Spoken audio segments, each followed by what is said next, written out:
Welcome to part 1 of our deep dive into Imam Ghazali's understanding of the knowledge of Allah. Imam Ghazali, a pivotal figure in Islamic thought, provided profound insights into spirituality and theology. We will explore his framework for understanding the divine. Born in the 11th century, Abu Hamid Al-Ghazali was a Persian polymath who became one of the most influential Muslim philosophers, theologians, and mystics. His work effectively harmonized Sufism with Orthodox Islamic theology, making lasting contributions that shaped Sunni thought for centuries. Ghazali recognized that approaching the knowledge of Allah requires a careful methodology, balancing intellectual rigor with spiritual experience. He argued that the human intellect alone is limited in fully grasping the infinite nature of Allah. Our rational minds can only take us so far. For true knowledge of Allah, Ghazali emphasized the necessity of combining reason, AQL, with divine revelation, naql, primarily through the Quran and Sunnah. Let's explore the fundamental concepts Ghazali presents regarding Allah's knowledge. Ghazali taught that Allah's knowledge is eternal, meaning it has no beginning or end, and it encompasses absolutely everything, past, present, and future. The core difference lies in perfection. Human knowledge is acquired, limited, and subject to change, whereas Allah's knowledge is intrinsic, perfect, and immutable. Central to Ghazali's theology and all of Islam is Tawheed, the concept of Allah's absolute oneness, which extends to the unity of his attributes, including knowledge. His knowledge is not separate from his will or power. Rather, these attributes are perfectly unified and work in concert to establish the divine order of the universe. We have covered the foundational elements of Imam Ghazali's approach to divine knowledge, setting the stage for deeper understanding. Remember, Ghazali advocates for the balance of intellect and revelation, emphasizing that Allah's knowledge is eternal, all-encompassing, and unified with his other attributes. Join us in part 2, where we will discuss the practical implications of this knowledge for the believer's life and relationship with Allah. Welcome back to our series on the profound teachings of Imam Ghazali. Today, we dive deeper into his understanding of the knowledge of Allah in this second part of our discussion. Understanding divine knowledge is central to faith. Imam Ghazali provides essential theological insights that help us grasp the majesty and perfection of Allah's attributes. As a quick recap from part 1, we established the fundamental nature of Allah's knowledge. Today, we build on that foundation, drawing from Ghazali's powerful contribution to Islamic theology. In this segment, we will explore the nature of divine knowledge, its comprehensive scope, the manner in which Allah knows all things, and what this implies for the believer. Let's first explore the very nature of Allah's knowledge, as detailed by Imam Ghazali.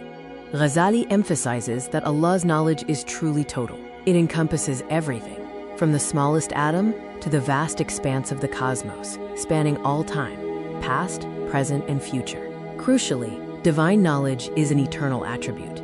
It is not something Allah gains over time, nor does it increase or decrease. It is essential to his very essence. Next, we address how Allah's knowledge relates to specific, individual details within creation. Ghazali firmly states that Allah knows both universals, such as general laws and categories, and particulars, which are every individual detail, action, or thought within creation. He powerfully refuted philosophers who attempted to limit divine knowledge by suggesting Allah only knew general concepts. For Ghazali, to suggest any limitation is to misunderstand the perfection of Allah. How does this infinite and eternal knowledge manifest?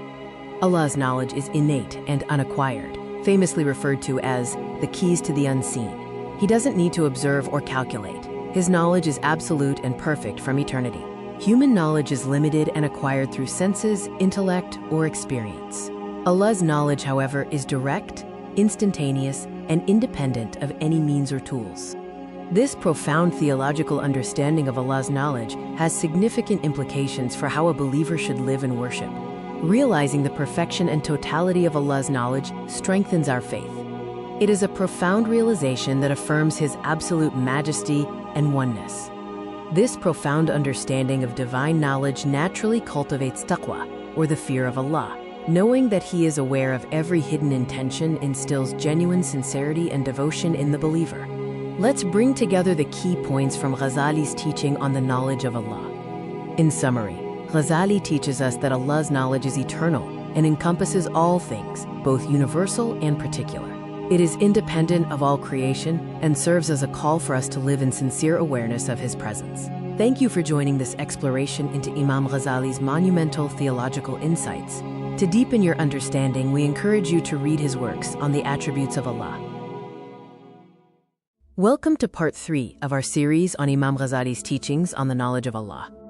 Imam Ghazali, a towering figure in Islamic thought, offers profound insights into understanding the divine. If you missed the first 2 parts, we explored the foundations of seeking knowledge of Allah and the necessity of certainty. In this segment, we delve into the core of Allah's knowledge, its nature, scope, and transcendence. Ghazali emphasizes that Allah's knowledge is not acquired. It is eternal, comprehensive, and encompasses everything past, present, and future. Allah's knowledge is the source of all creation, governing the order and purpose of the universe with ultimate precision. Ghazali highlights the vast difference between human knowledge, which is limited and imperfect, and divine knowledge, which is absolute and transcendent. For the seeker, understanding this distinction fosters humility and encourages a deeper commitment to contemplation and spiritual growth. Thank you for joining us for part 3. We hope this exploration of Imam Ghazali's wisdom enriches your understanding of the knowledge of Allah.